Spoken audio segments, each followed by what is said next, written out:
성경을 읽다 보면은 하나님이 아브라함과 맺은 그 언약이 어떻게 이루어지는지를 우리가 볼 수가 있습니다. 하나님이 아브라함과 맺은 언약은 아브라함을 통해 온 나라, 온 민족이 복을 얻게 하는 것이죠. 아브라함으로 인해서 온 천하 만민이 복을 얻는 것입니다.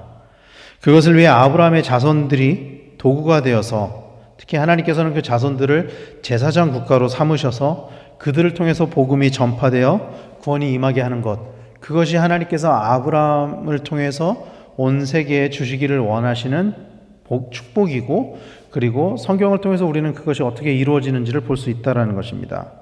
아브라함 이후 구약의 말씀들은 결국에는 그래서 이 언약의 성취, 즉 예수 그리스도의 탄생에 이르기까지의 과정을 기록하고 있는 것입니다.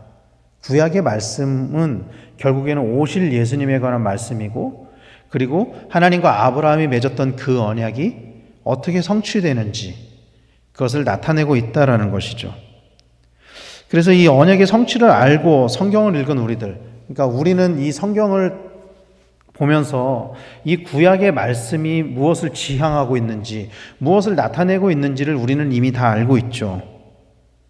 그래서 이 구약의 말씀이 하나님과 아브라함의 언약이 성취되는 것이라는 것을 우리는 알고 있어요. 이미 알고서 말씀을 본단 말이죠. 그러나 여전히 율법에 사로잡혀서 살고 있는, 당시에 살고 있었던 유대인 그리스도인들에게는 여전히 아브라함과의 그 언약이 성취되지 않았고, 자신들은 율법적인 가치로 살아가야 한다고 일정 정도는 믿고 있었던 것 같아요. 당시에 살고 있었던 유대인들은. 그러니까 다시 설명드리자면은, 우리들은 이 성경을, 지금은 이 성경이 다 편집이 되어 있고, 그래서 이 성경이 나타내는 주제가 무엇인지, 그 또 수많은 연구를 통해서 우리는 이것을 이미 알고 있는 상태로 읽지만 성경을, 그러나 당시의 유대인들은 이 구약의 성경이 다 편집되지 않았을 때였고, 주로 이제 모세오경의 말씀을 주로 읽었었기 때문에 이 아브라함과의 맺은 언약의 성취가 어떻게 이루어지는지에 대해서 확실하게 알지 못한 채로 성경을 보고 예수님을 믿는 그리스도인들도 더러 있었다라는 것입니다. 오늘 본문에서 바울은 이런 그리스도인들, 특히 유대인 그리스도인들에게 예수님을 믿을 때, 또 유대인들뿐만이 아니라 이방인들 또한 예수님을 믿음으로 우리에게 주어지는 은총이 세 가지가 있다라는 것을 말씀하고 있는 거예요. 오늘 본문에서. 그러면 이 세 가지가 무엇이냐? 첫 번째는 그리스도 안에서 다 하나님의 아들이 된다라는 것입니다. 갈라디아서 3장 26절, 오늘 본문 26절은 이렇게 말씀하고 있습니다. 너희가 다 믿음으로 말미암아 그리스도 예수 안에서 하나님의 아들이 되었으니 라고 말씀하고 있습니다. 예수님을 믿는 자들은 더 이상 율법 아래에 놓이지 않고 예수 그리스도 안에 거하게 된다. 그래서 그리스도 예수 안에서라고 말씀하고 있죠. 다 예수 안에 거하게 됩니다. 그리고 이것은 창조주 하나님과의 관계가 회복되었다라는 것을 의미하는 것입니다. 우리가 다 알고 있는 것처럼 처음 사람 아담의 범죄로 인해서 하나님과 사람의 관계가 깨졌습니다.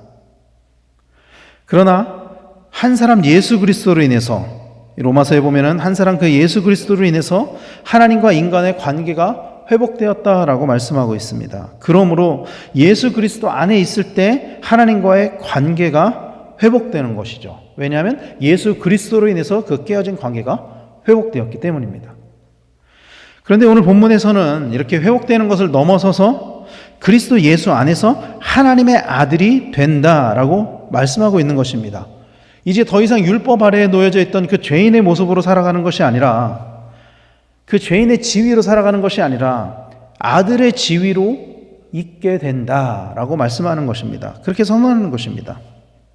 이런 거죠. 누가복음에 보면은 잃어버린 아들의 비유가 나오잖아요. 우리가 소위 말하는 탕자의 비유. 그 잃어버린 아들의 비유에 나오는 그 작은 아들과 같이, 작은 아들이 모든 것을 다 탕진하고 나서 아버지에게 종이 되기 위해서 아버지에게 찾아갔지만, 그러나 아버지에게 돌아갔을 때, 아버지와의 관계가 회복됐을 때 종이 아니라 아들로 그 지위가 회복이 되거든요.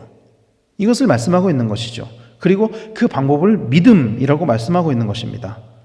그래서 사도 요한과 바울은 그 하나님의 아들이 되는 것에 대해서 이렇게 말씀하고 있습니다. 로마서 1장 12절에 영접하는 자 곧 그 이름을 믿는 자들에게는 하나님의 자녀가 되는 권세를 주셨으니 라고 사도 요한은 말씀했고요. 또 바울 또한 로마서 8장 14절에 무릇 하나님의 영으로 인도함을 받는 사람은 곧 하나님의 아들이라. 이것이 예수 그리스도를 믿을 때 우리에게 주어지는 축복 첫 번째이다라고 오늘 바울은 말씀하고 있는 것입니다. 하나님의 아들의 지위를 회복하는 그런 믿음을 가지는 우리 성도님들이 되시기를 간절히 소망합니다. 그리고 그 믿음으로 하나님이 우리에게 주시는 이 은총, 이 축복을 누리는 성도님들이 되시기를 바랍니다.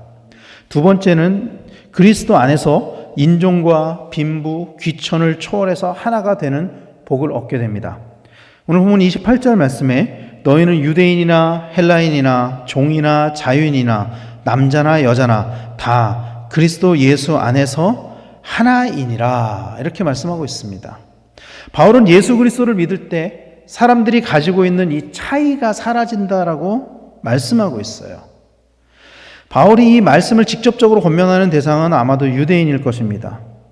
그리고 그 유대인과 이 본문에서는 유대인과 헬라인이 하나이다라고 말씀하고 있어요. 그런데 보면은 유대인과 헬라인을 말씀하면서 그 뒤에 어떤 비유를 드냐 하면은 종과 자유인, 남자와 여자로 비유를 들고 있습니다. 이것은 어떤 의미냐면은 종과 자유인 그리고 남자와 여자는 당시의 문화로 보면은 당시의 사회적 그 현상으로 보면은 지위의 차이가 있는 사람들이었어요.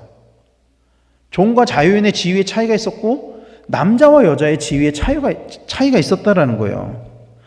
즉 이 말씀은 이방인들에 비해서 자신들을 우월하게 여겼던 그 유대인들로 하여금 예수 그리스도 안에서 이방인들에 대한 차별을 금지하는 것이고 특히 하나라는 헬라어 헤이스라는 단어를 사용함으로써 교회가 예수 그리스도 안에서 예수 그리스도라는 그 통일성을 가지고 있다라는 것을 말씀하고 있는 것입니다. 교회 안에서는 그런 지위의 차이가 없다라는 거예요.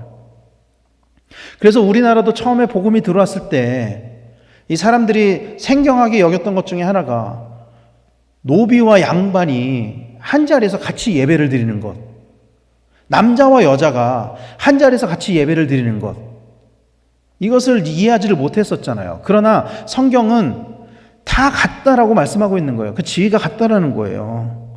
유대인들이 이방인들에게 할례를 요구했던 것은 율법적인 우월의식이 있었기 때문입니다. 바울은 그런 우월의식이 없어야 한다라는 거예요. 하나님은 모든 사람들을 각각 고유하게 창조하셨습니다. 이것은 분명한 사실이죠. 우리가 다 다른 모습, 다른 성향, 다른 배경, 다른 능력을 가지고 태어나죠. 그러나 예수 그리스도를 믿는 사람들은 예수 그리스도라는 통일성을 가지고 살아야 된다는 것을 믿으시기를 바랍니다. 우리가 다르지만 우리가 교회 공동체 안에 모여 있다라면은 예수 그리스도라는 통일성이 있어야 된다라는 거예요. 이 예수 그리스도가 우리의 정체성이어야 하고 이것은 예수 그리스도를 믿는 사람들에게는 의무이기도 하지만 축복이기도 하다라는 것을 믿으시길 바랍니다. 그리고 오늘 이방인이었던 우리도, 엄밀히 말하면 우리도 이방인이잖아요. 이방인이었던 우리도 예수를 믿음으로 하나님의 자녀로서 교회 공동체의 일원이 되는 축복을 얻었다라는 것을 믿으시기를 바랍니다. 그리고 세 번째 축복은 이것입니다. 그리스도에게 속하여 아브라함의 유업을 상속받게 되는 것입니다. 오늘 본문 29절은 이렇게 말씀하고 있습니다. 너희가 그리스도의 것이면 곧 아브라함의 자손이요 약속대로 유업을 이을 자니라. 하나님은 많고 많은 사람들 중에 아브라함과 언약을 맺었습니다. 당시에 아브라함만 살고 있었던 것은 아니죠. 수많은 사람들이 있었지만 하나님은 아브라함과 언약을 맺으셨습니다. 아브라함은 선택된 사람이었고 특히 하나님이 직접 선택한 사람이었습니다. 그렇기 때문에 이스라엘 백성들은 자신들을 구분된 존재로 여겼어요. 구별이 아니라 구분된 존재로 여겼어요. 그들은. 그러나 바울은 예수 그리스도 안에 있는 모든 사람들이 다 아브라함의 자손이라고 말씀하고 있습니다. 그리고 아브라함의 자손으로 그 유업을 이을 사람이다 라고 말씀하고 있는 것이죠. 유대인들은 이방인들이 아브라함의 유업을 이으려면 할례를 받아야 한다, 또 율법을 지켜야 한다라고 이야기를 했지만 누구보다도 율법에 정통했던 이 바울은 예수 그리스도를 믿음으로 아브라함의 자손이 된다라고 말씀하고 있는 것입니다. 그리고 아브라함의 자손이 된다는 것은 아브라함이 언약으로 받은 말씀을 상속받는다는 말입니다. 바울은 로마서에서 자녀의 지위를 이렇게 말씀하고 있습니다. 로마서 8장 17절 앞부분에 보면 자녀이면 또한 상속자 곧 하나님의 상속자요 그리스도와 함께한 상속자니라고 말씀하고 있습니다. 자녀가 되었다는 것은 상속자가 되었다는 뜻인 거죠. 이스라엘 백성들은 자신들만이 그 상속을 받았다고 여겼습니다. 아브라함의 축복을 자기들만이 받았다라고 여겼죠. 그러나 바울은 예수 그리스도를 믿는 모든 사람들이 다 그 아브라함의 축복의 상속을 받았다라고 말씀하고 있는 것입니다. 그렇게 받은 상속은 구원이고 하나님 나라입니다. 사랑하는 성도 여러분, 예수님을 믿음으로 우리가 얻을 수 있는 이 세 번째 축복이 하나님 나라를 얻는 것이다 라는 것을 믿고 이 복을 받아 누리는 우리 성도님들이 되시기를 바랍니다. 우리는 모두 이런 축복을 받은 사람입니다. 여러분, 우리는 이런 축복을 받은 사람이에요, 다. 그래서 축복을 받은 사람답게 살아가시는 우리 성도님들이 되시기를 간절히 소망합니다.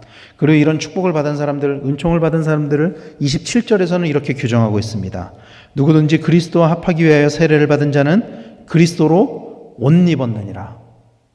그리스도로 옷 입었느니라. 그리스도의 옷을 입었다라고 표현하고 있습니다. 당시 로마의 풍습에 의하면은 성년이 된 자는 성인식을 거행할 때 어린아이 시절의 옷을 벗어버리고 어른이 입는 새 옷으로 갈아입는 풍습이 있었습니다. 옷을 갈아입는다는 것은 그래서 무슨 뜻이냐면은 권리와 의무를 다 가지게 되었다. 성인으로서 누리는 권리와 의무를 가지게 되었다. 예수 그리스도로 옷 입는다는 것은 예수 그리스도의 자녀, 하나님의 자녀로서 누리게 되는 권리와 의무가 다 우리에게 주어졌다라는 의미입니다. 하나님이 주시는 이 축복의 권리를 누리는 성도님들이 되시기를 바랍니다. 우리는 예수 그리스도로 옷 입은 사람이기 때문에 이 아브라함의 축복을 누릴 수 있는 권리가 있어요.